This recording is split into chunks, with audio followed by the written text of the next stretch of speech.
po. Naman ako dito pa. Ang pati sa kasama natin. Napagalitan na naman yata.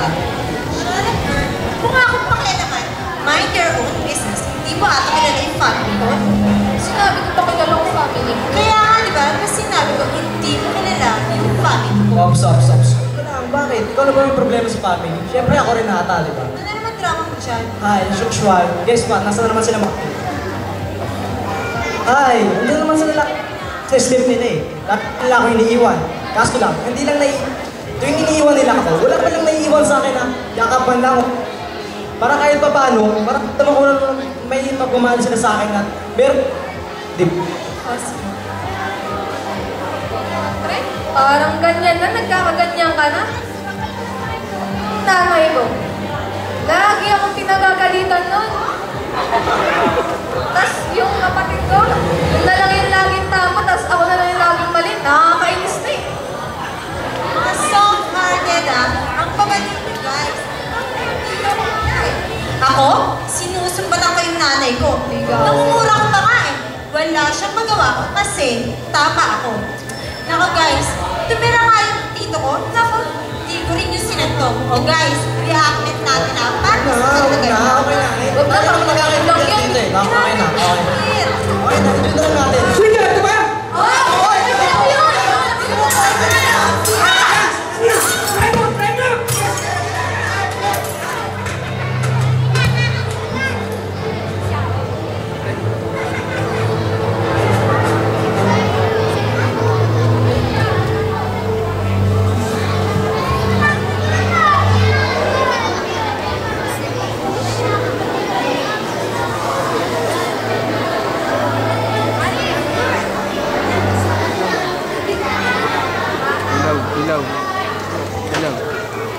Scholar ng bayan, ngayon ay lumalaban! Ngayon ay lumalaban! Scholar ng bayan! Scholar ng bayan! Ngayon ay lumalaban! Ngayon ay lumalaban! Scholar ng bayan! Kami ang lupon ng mga estudyante na kailanman ay hindi papasukin sa kapangyarihan ng administrasyon. Kami ang mga revolusyonaryo at nagtataguyod ng karapatang pantao. Kami ang grupong kailanman ay hindi matutulog at patuloy na magmamatyak sa kapangyarihan at sa kabuktutan ng lipunang ito. Kami ang magsusumikap upang itaguyod ang bayan. Kayong lahat na natutulog, hahayaan nyo lang ba na masikilang inyong karapatan?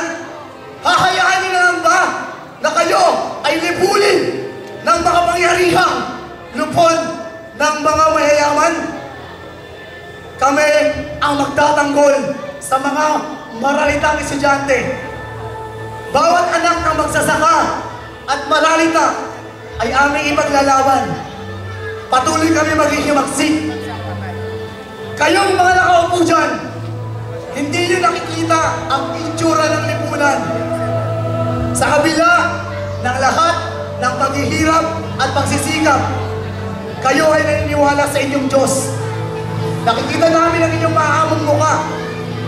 Paano kami maniniwala kung patuloy nyo kaming sinisikil? Patuloy nyo kaming pinipigilan na ibulalas at ilantad ang katotohanan. Nagsisimba ka, nagdarasal ka, ngunit nasa ng pagbabago. Bakit kami nagtirito? Mga kasama, patuloy natin itaguyod ang ating karapatan. Huwag kayong matakot. Huwag kayong matakot. Sunod! Sunod! Sunod! Sunod! Sunod!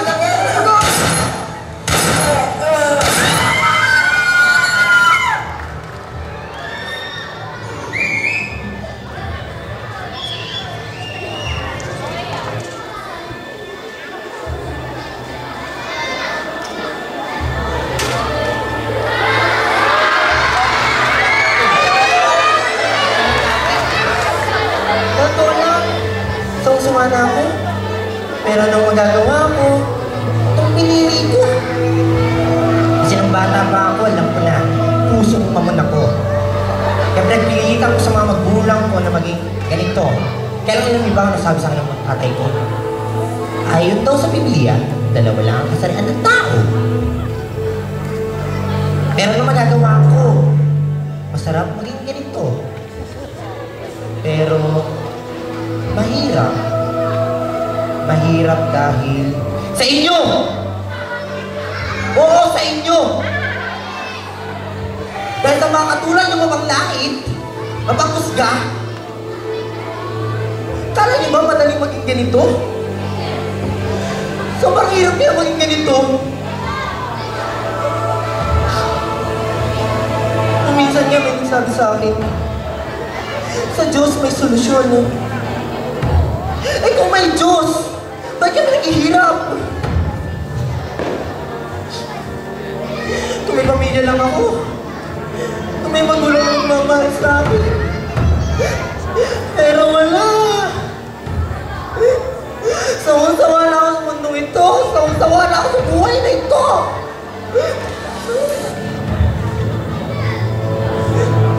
Lasot? Oo. Pag inom ko nito, matapos ang lahat. Lahat.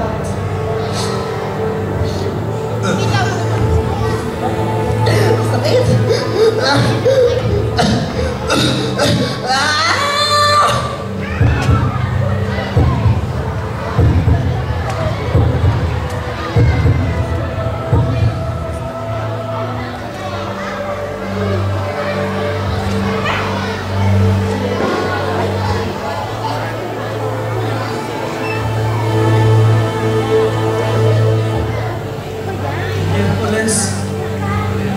Huwebes, nasa Baclaran at Quiapo ako.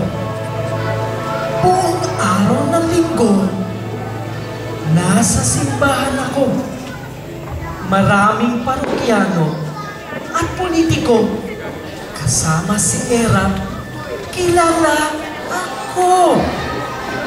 And mind you, even Soriano, daig na daig ko. And Brother Manalo knows ako. Ang sabi ko nga sa sekretary ko, huwag na huwag mo ako kukwentuhan patungkol kay Kristo. Dahil kasama sa collection of books ko, ang Biblia, New International Version, King James Version, NASB, nabasa ko na yon.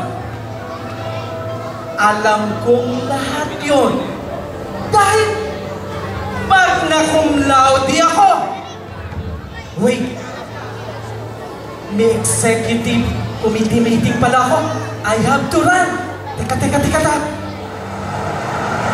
Magdadaan ka!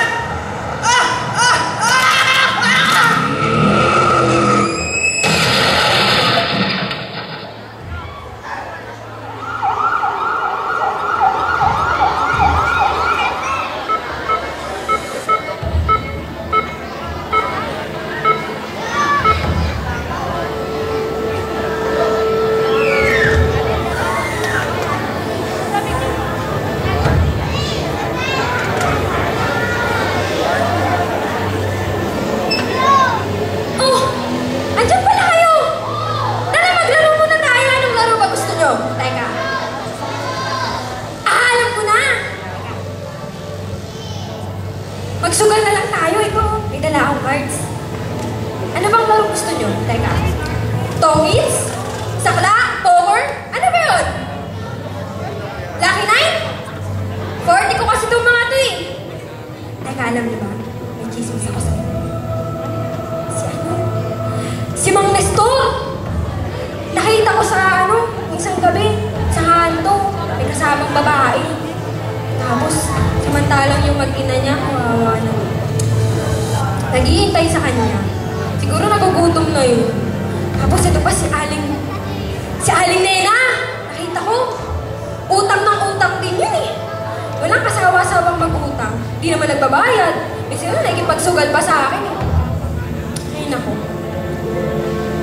Pero alam nyo, may problema din ako. Pinapalayas na ako sa amin. Kesyo, wala daw akong silbi. Wala na daw akong inatupag, kundi magsugal ng magsugal. Anong magagawa ko? Nakasanayan ko na to. May magagawa pa ba ako? Isa nga. May nag-iya pa sa akin, mag-Bible study daw ako. Eh, naglalaro ako ng sugal. Alangan namang iwan ko yun, tapos unahin ko siya, di ba? Mananalo na ako nun, iiwan ko pa ba? Aha! Ikaw! Ikaw nga, babae! Ano? Ano ginawa ko Tumalis sa'yo? ka! Daldal mo rin, no? Ikaw ang may kasalanan kung ba't nasira ang pamilya ko! Wala akong ginagawa! Tumahimik ka! Nang dahil sa'yo, sinira mo buong pagkatao ko! Huwag ka mag-alala. Magbabayad ka ng malaking malaki. Katapusan mo na!